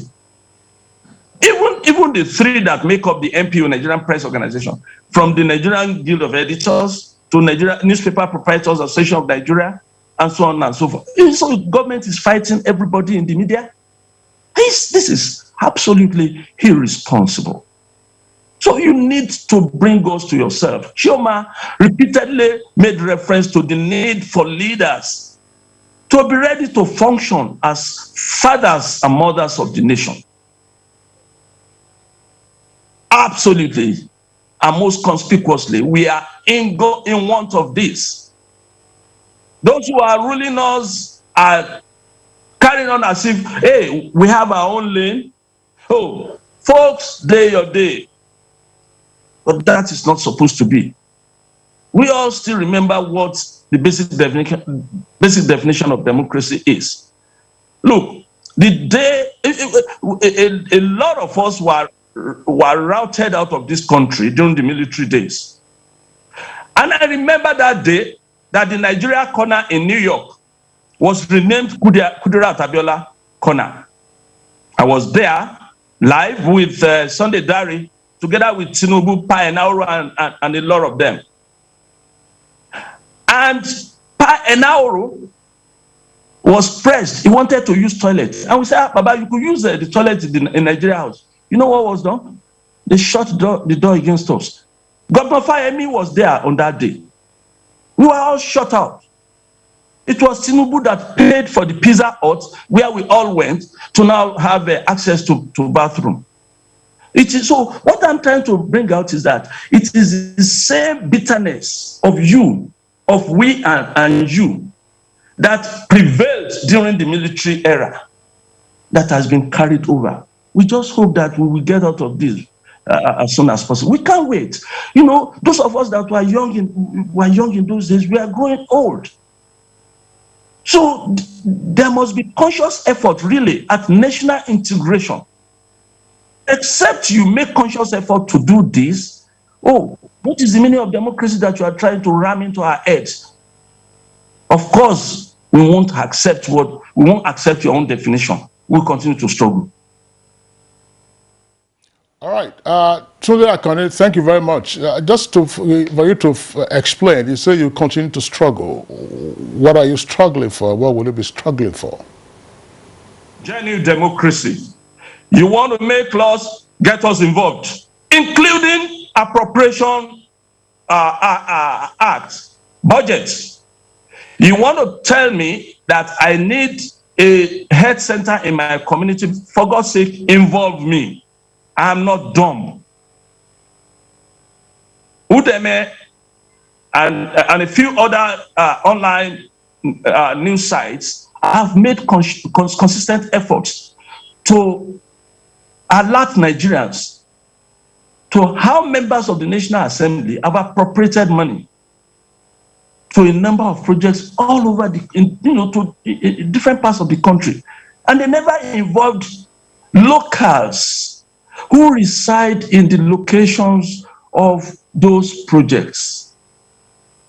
Some of these projects were not done. Even barely 2-3 days ago, there was a report in the media of how a health center was built in a particular part of the country.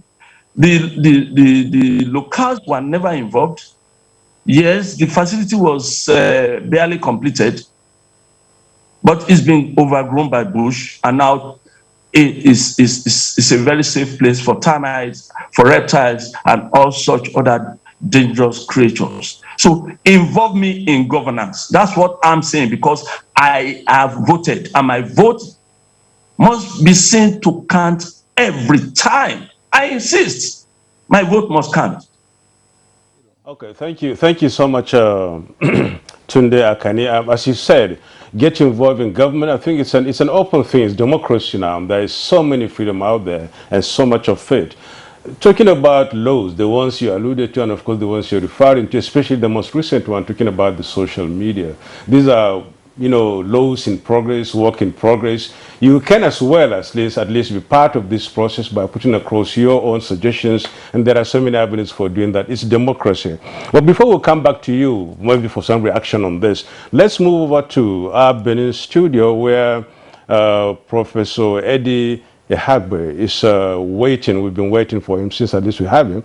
I don't know whether I have gotten that name right. Is that? Iragwe. Iragwe, right. Eddie Iragwe, please pardon me for that slip. Professor Iragwe is a professor of history and international studies and diplomacy. We've been talking about 23 years down the line of democracy. Since yesterday, I must say, and we're continuing today. You're just coming in now. Give us your assessment just briefly before we take the break. Okay, thank you very much. Yeah.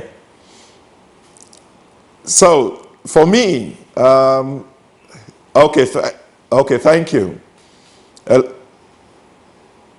So the point is that yes, we are dealing with the 23rd year running in terms of the return to democratic rule in our country, and it has really been a misgrill. That is for me, to state right away that one of the fundamental things we have been celebrating, in quotes, concerning our return to democracy is that unlike the experience we had during the military regimes, when there were direct impositions and the people had no say as to who to entrust governance to, what we have today is that definitely not perfect, but the people of the country are the ones that at different levels are entrusting the governance of our country to fellow Nigerians. As I have said, the process has not been ideal. There have been hiccups and problems, but we've been working towards getting it better. But I want us to take note of the fact that the celebration of democracy is not just the process, but what is giving us the opportunity to achieve. And what is that thing that we want to achieve? That those basic expectations of the citizens are met. Paramount amongst this, of course, constitute the issues of security for our people and the provision of diverse amenities that are supposed to elevate the lives of the people to a better level. For now, from what we are seeing in our country, we must say that we seem not to be getting it right. I think that is the truth. And that is that we have been around for quite some time, and we know where we are coming from in terms of security, in terms of these amenities, and of course, today the scorecard is not the best. But my belief as a Democrat is that in the next few months again, Nigerians are going to hear from diverse personalities that have been nominated to contest at the presidential level, governorship level, depending on the states that have gubernatorial elections forthcoming, national assembly level, state assembly levels, down the line. And the people are being called to once again give the mandate to those in charge. My very, very fervent appeal to those in charge is that please, they should take note that we are entrusting to them the resources of our country. It is not their own. That is why we talk of public servants, servants of the people. We have given them these resources to manage them for the betterment of our citizens. But in a situation where on daily basis, what we are seeing is that the standard of life of the people is depreciating and going down, definitely many have nothing to celebrate as far as democracy is concerned. I am speaking passionately about my own core area of operation, which is education, for example. As you were told at the beginning, by the grace of God, I'm a professor. But today, 14th of June, is exactly 4 months that federal universities, state universities have been closed down in our country. That is not what we expect under a democracy. Democracy will make it that those in charge will be sensitive to the needs of the citizens. They engage those that are there so that at least things will be better in our country. We have witnessed time and time again where our citizens are on the street protesting about things not working, but sometimes we seem not to be giving attention to it. Most paramount, of course, today for all Nigerians, and I listened to Mr. President in his Democracy Day broadcast, is the bane and the pains that Nigerians are going through as a result of the insecurity in our country. Even those that are not expecting anything from government, that want to go to the farms to cultivate things for their own survival, they can no longer do it. Nigerians can no longer move around. I don't think that is what we expect. As we move ahead, I witnessed the primaries that went on. The issue of dollarization, in quotes, that is because that word, I have not checked the dictionary yet, whether the owners of the dollars, the Americans, have provision for it, dollarization. But you know, Nigerians are very quick at coining things. Is that we were in a country where all of a sudden, the major currency of exchange for political patronage was the dollars. Well, it's unfortunate that we got to that level, but that should not now at this stage becloud the greater task that is ahead. One of the things that has emerged, and we are in quote celebrating now in Nigeria, is the new enthusiasm with which Nigerians are trying to be part of the process. So many that have been on the hinges or fringes that refuse to go and get their cards. Today we are seeing that even INEC is being overwhelmed by the ratio and number of Nigerians that are enthusiastic about getting to register. But please, I make this appeal today. It's one thing to get registered, it's another thing to get to vote. Because if you want to check the statistics, if I'm not mistaken, participation in the last presidential election was barely 20-something%. That is, there are millions already carrying their cards, but have they been using their cards? So it's one thing to pursue the cards, but it's another thing to use it. And of course, we want to call on INEC to continue to work to perfect the system so that the votes of the citizens will actually match and will actually count. For me as a Democrat, I know that my interest might not be the interest that eventually comes out to be right. That is what democracy is all about. Because remember, all of us cannot go one way. What normally will happen is that if we get 55 million voting, for example, to the extent that 25,100,000, for example, or 25,000,001 vote for one candidate, and the other has 24,900,000, it follows that the one with 25,100,000 is the one that is elected. What we have to learn is to know that democracy makes provision for periodic changes in government, so that if somebody has been in charge and the time is up, somebody else can come in. Here we are on the twilight now of Mr. President having to, it's not talking of this is my last democracy day broadcast to you. That is the reality, that whoever is in charge today, we have to move tomorrow. So as we celebrate, in quote, or mark this democracy, have we really arrived yet? Not definitely. And the consolation to my people, if I can say it, but while we are working assiduously, tenaciously, conscientiously to achieve what we are looking for, is that even the home from where we have been trying to take our own democratic practice, United States of America, we witnessed what happened not too long ago concerning the contest between Donald Trump and now the president himself. What happened? A lot of agitations and disagreements occurred. And as we speak today, they are reviewing some of the things that happened there. The systems might not be perfect, but it's the right way to go. And we have to be committed. We have to be dogged as a people to make sure that those expectations we had when May 29, 1999, we returned to democracy, that those expectations that we had are better actualized. Thank you for now. Okay, Professor Eragbe is a former orator of the University of Benin. He was also a member of the 2014 National Conference that took place here in Abuja. So he could go on and on and on, Nadabo, giving his own perspective. Yeah. But just before we take this short break, so that you can have your own second question, the other guests have had the opportunity of a second shot. Yesterday, as we were closing, we didn't have time to discuss it.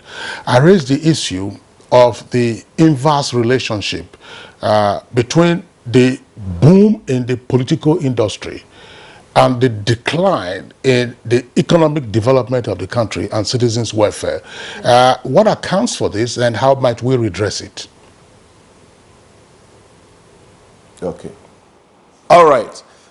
Thank you for the question. And even within the point I raised just now, it is painful for us as Nigerians to see that we have so much in terms of resources.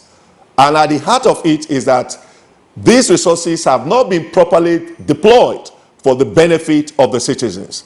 And this also is being displayed in terms of the development, in terms of our industries, in terms of productivity that we have been looking forward to.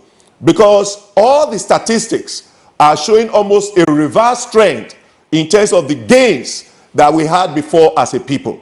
That, of course, must make us feel very sad. What this means is that democracy is supposed to be interactive. The last speaker made the point of getting what we call participatory democracy, by which you must get back to the people, know what they want, and their interest is paramount to you in what you ever do as a people. So for us today, what is happening is that there seems to be a neglect of the people in terms of making sure that life is better for them. What do I mean by this? Is today, you look around, years gone by, there was a lot of dependence in terms of public utilities that made industries are not to be functional.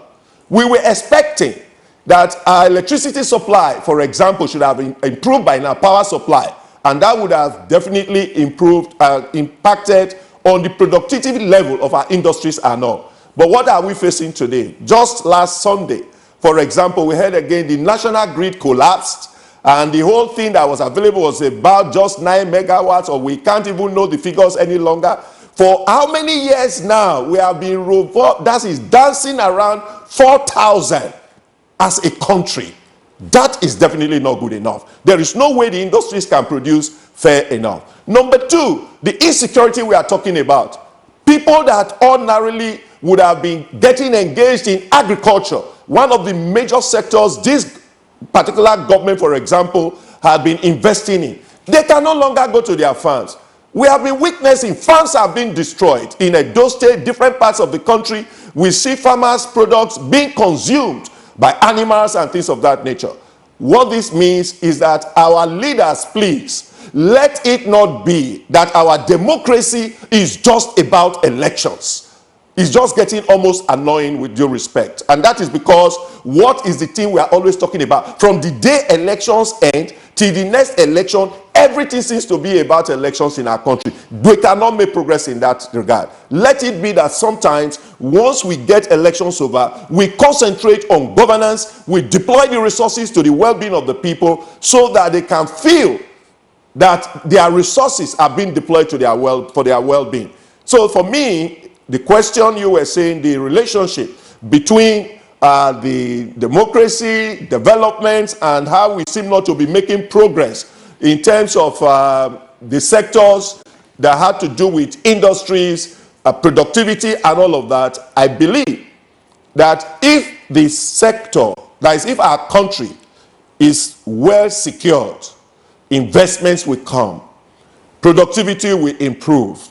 The informal sector, as we call it, which is where most Nigerians are engaged in now, most Nigerians, we must look at it, are now the informal sector. We must make it that those sectors are working. And please, one of the most painful parts for me, looking at what has happened in the recent past now, is the level that it seems that corruption is still pervasive in our country today. We look at what is going on. I just mentioned the issue of strike, for example, in our educational sector. How much actually has been the issue involved here? How much are some of these bodies asking for? And how much are we hearing, although not proven yet, that few individuals have been appropriating to themselves? This is not good enough. Nigeria must really work for us to be the giant of Africa we expected to be. All our hands must be on deck. Thank you. So much, Dr. Tunde Akani. The issues have been... That was Professor Eragbe. Oh, Dr. Professor Eragbe. Professor Eragbe, sorry about that. Professor Eragbe is a professor of history, international studies and diplomacy, University of Benin. Sorry about that. You've made some really vital points, and of course, all the guests have been trying to put this down. Poverty, education, and, you know, talking about security and some other expectations from the people of Nigeria in the past 23 years, which have not really been made so much, really. But the issues have been that we've been trying to copy, as we must have alluded to, most of us, that, you know, the United States of America's democracy is the one we are modeling after. And indeed, these countries and some other countries in the world have had these structures very strongly, and they are the ones that drive the democracy, the ones that drive the governance. We'll look at the institutional, you know, progress in these 23 years when we come back from this break. Do stay with us, please. The Nigerian aviation sector is rapidly growing with the construction of new international airport terminals in several regions of the country. The new Murtala Mohammed International Airport has an estimated passenger increase of 30 million annually and 15 million for Nnamdi Azikiwe International Airport, Abuja. Malam Aminu Kano International Airport is also expected to open new frontiers for the region with more travel capacity for the annual Hajj, while the new Akanu Ibiam International Airport, Enugu, avails more business opportunities connecting the industrial cities in the region to the world. These new terminals beat world-class standards with enabling infrastructure that aid air travel, tourism, and the eventual growth of the country's GDP. Open up commerce and, of course, link us to international societies. People from international community will come here to do business, and then that will bring in more revenue to the state. Now, distances can be seamlessly covered as Nigeria keeps raising its bar to suit global infrastructure standards. The OCI Foundation International, with the support of the Nigerian Cancer Society, the Office of the Nigerian First Lady, the Future Assured Foundation, the First Ladies Against Cancer, the Sweet Home Humanitarian African Foundation, and other esteemed partners present the Savvy Breast mobile application, a game changer in the fight against breast and cervical cancer, the first of its kind anywhere in the world. Life-saving, unique, innovative, educative, interactive, engaging, and informative. Designed by a Nigerian for Nigerians, for everyone. Male, female, old, young, rich, poor. It sends customizable reminders for cervical cancer screening and breast self-examination. Top Nollywood star. It locates breast and cervical cancer service providers at discounts from any village, town, city, or state in Nigeria. It is free. Download it now on all iOS and Android devices. Just type in Savvy Breast. It is free. Share it now using the share button on the app menu to friends, family, and work colleagues across all social media networks, including WhatsApp, Facebook, Twitter, Instagram, emails, etc. It is free. A token from the OCI Foundation International to all Nigerians. We rise by lifting others. The digital switchover project, which is commonly referred to as DSO, which entails television channels switching from analog to digital broadcasting. It's one of the biggest projects embarked upon by this administration. Branded as Free TV, offers its viewers about 60 digital channels, including sports, music, movies, and news. The federal government has licensed about 23 set-top box manufacturers. 7 of them have started production, employing several thousands of people. We've made it now compulsory for all stations in Nigeria to only broadcast productions made in Nigeria for products which are produced in Nigeria. Our pastors, our imams, in every church, in every mosque, please realize that in the course of praying for peaceful and transparent elections, we all have duties beyond prayers. If we want a stable society before, during, and after the elections, what should you be saying to those that worship with you? All Sundays and all Fridays, you are saddled with the responsibility of bringing up good generations. It is therefore your duty to both man and God to ensure peace all the time, no matter about elections alone. People talk to people and people listen. Talk to your followers. Make them listen to ensure peaceful 2023 elections. This message is from the National Orientation Agency.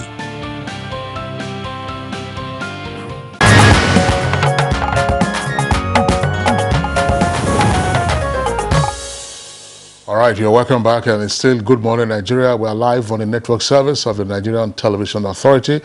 We are here in our Abuja headquarters studios, and all our guests are still with us from Kano via Zoom, also in Lagos, and our Benin Network Center. Here in the Abuja studios, Choma Agwegbo is still with us. Choma, I raised the question about the inverse relationship between the high growth in the political industry, if you may, and the corresponding decline in economic development and citizens' welfare.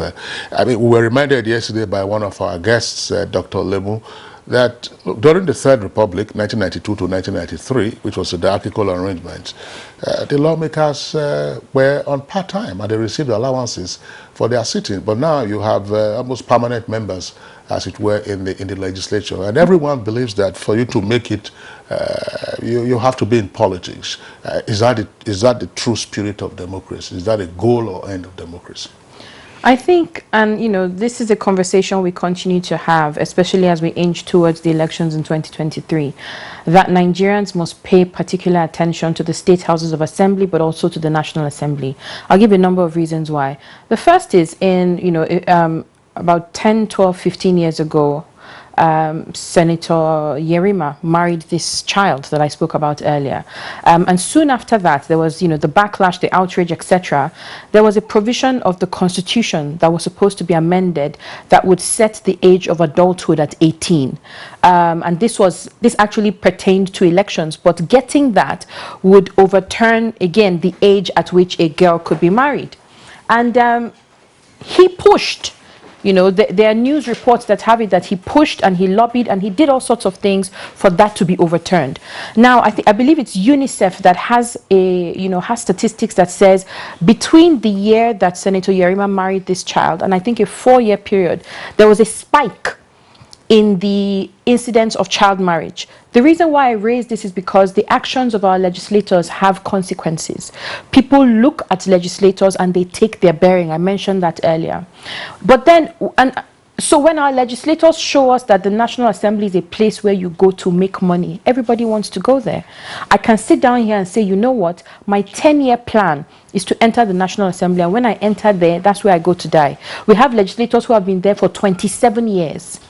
And you have to ask yourself, you have to ask their people, is my life better now because I have this representative? Has my life been improved in any way? My children, my spouse, my family, extended nuclear, is my life better? The answer is no. We have legislators who take breaks that within normal employment you wouldn't dare. You have people going on recess for 3 months, 4 months. They're the ones who never, whose salaries are never withheld. They're the ones who don't notice that an egg is now 100 naira, 1 egg. I was speaking with someone who said, a few weeks ago, who said she hasn't eaten plantain in her house since February because it's not something they can afford.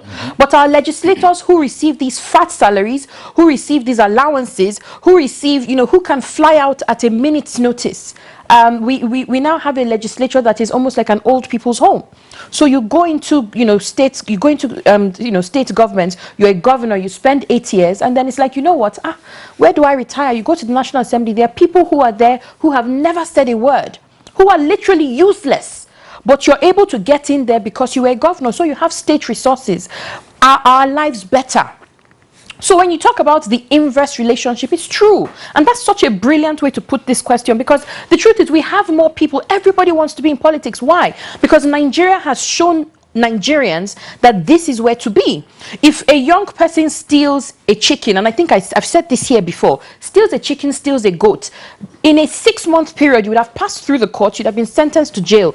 Our prison system, our correctional facilities are overflowing with people who haven't even passed through the courts. But a big man or a big woman steals 100 million naira. That money procures lawyers for them to get lifetime injunctions, stopping anyone from trying them. What have you told people? What you need to do is steal more. And so everyone then wants to have access to 100 million. What's the quickest way to 100 million? Politics. Look at, the Professor Arabe from Benin was talking about 4 months kids have been out of school.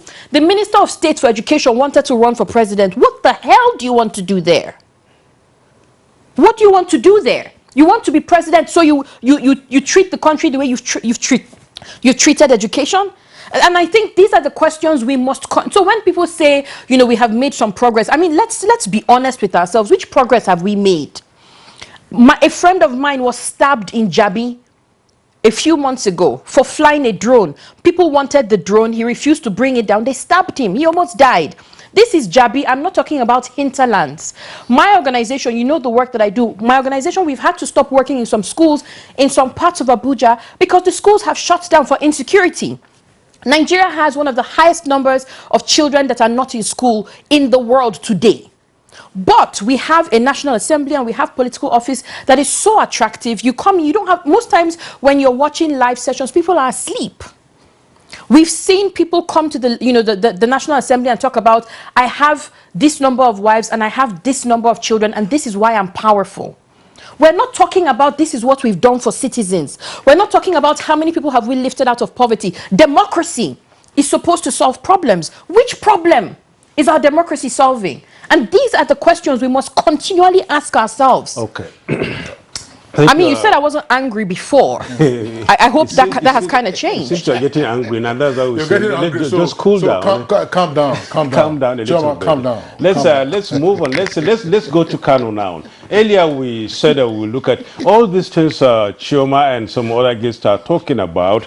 Boils down to the failure of institutions, I must say. Because if institutions will be strong enough, all these things can be checked. When we look at the example of the United States, somebody just mentioned that, the case of, Trump and then Joe Biden, and how they go through that difficult process of trying to get the votes counted. That was the institution that really stopped Trump from moving ahead in trying to do what he wanted to do. And if institutions in Nigeria can really be that strong enough in order to check these things, we will be there and we will really get there as soon as we can. And Dr. Kabir Sophie, briefly, we are running short of time, really. How, what progress, if I may put it this way, what progress have we made in, in developing these institutions so that at the end of the day, by the time we come back here next year talking about assessment, we will say that this and this and this have been achieved?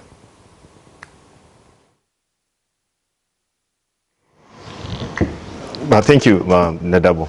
I think the problem is not with the institutions, so to speak. The problem is with the people operating the institutions. All these problems Chioma has mentioned exist. It's largely with the people operating the institutions. It's largely with people we send to the National Assembly, for example. She has made a very valid point of people going to the National Assembly to retire. But when you look at it in paper, the National Assembly is not meant to be a retirement home.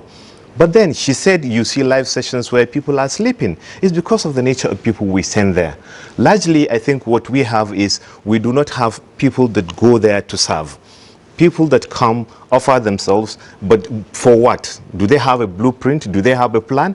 We don't check these things, and and that is, at the end of the day, what will negate our democratic successes. Whatever success we are saying we must have made, all these success will be eroded by the fact that the people operating these institutions are not allowing the institutions to work.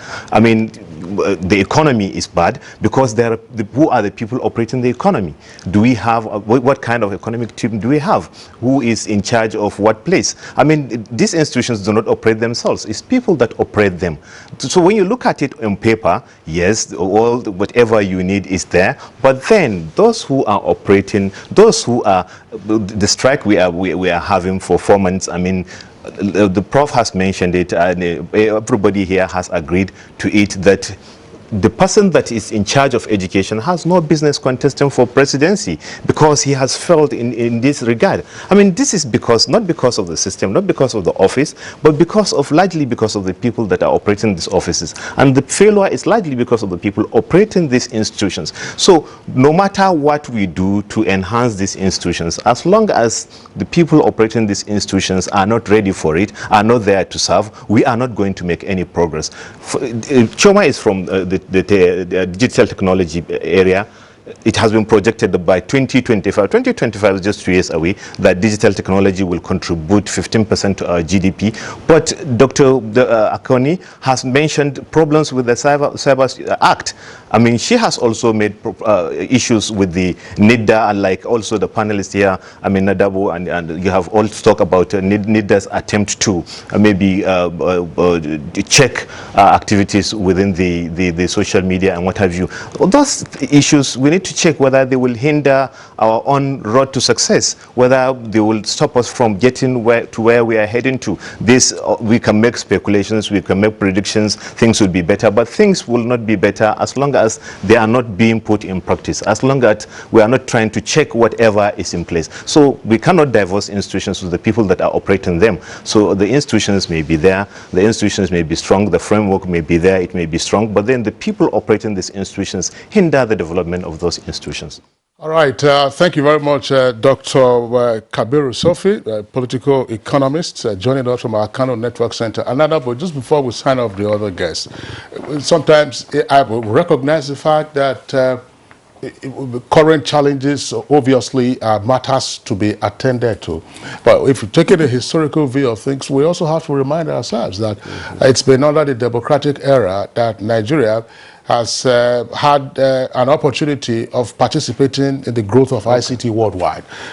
If you recall, before 1999, Nigeria has fewer than 400,000 telephone lines. Landlines, 400,000 telephone lines. And I recall when I had to acquire a landline from Ikeja telephone exchange. The amount you paid, official amount you paid was 75,000 naira. And at that time, the exchange rate was just about 85 naira to $1 US. But we saw what happened in 2001 with the coming of GSM and then the exponential growth that has occurred. All of this happening, of course, in the course of democracy. It's work in progress, as our guests have identified, and we'd like to thank them for their various perspectives. From Lagos, we were joined via Zoom by Dr. Tunde Akoni, Associate Professor of Journalism at Lagos State University. Thank you very much, Dr. Akoni. We also would like to appreciate once again Dr. Kabiru Sofi, political economist, with us from our Kano Network Center. From Benin, we are joined by Professor Eddie Eragbe of the Department of History and International Studies and Diplomacy, University of Benin, where he was also a former orator and he was a member of the 2014 National Conference. Here in our studios, Chioma Chuka Agwebo, Executive Director, Tech NG. He got a bit angry near the end. But of course, always a delight having her on Good Morning Nigeria. Chioma, thank you for being with us this morning. Thank you. All right, so that does it for our conversation segment. Let's go over to sports. Okay, now go, sir. The Super Eagles ran riot against a helpless Sao Tome and Principe side, recording a resounding 10-0 win in their second Group A game of the 2023 AFCON qualifiers in Morocco. It is officially Nigeria's biggest ever win in football, and it is the second time the country will score 10 goals in a match after thrashing Dahomey, now Benin Republic, 10-1 on 28 November 1959. The star player of the showpiece was Victor Osimhen, who scored 4 goals and provided 2 assists. Well, Nigeria showcasing their attacking strength here. Osimhen is in again. Osimhen for his hat-trick this time. Surely it's 8-0. Ahmed Musa playing it through for Osimhen. A terrific ball brought down by Osimhen and a really cool finish.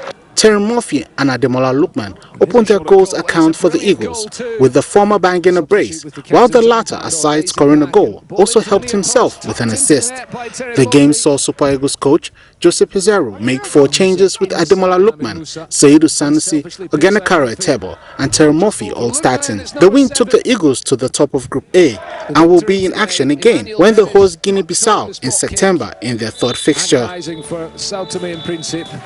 And in tennis, Russia's Daniil Medvedev has replaced Novak Djokovic at the top of the world rankings 2 weeks before Wimbledon, at which he will not be allowed to play.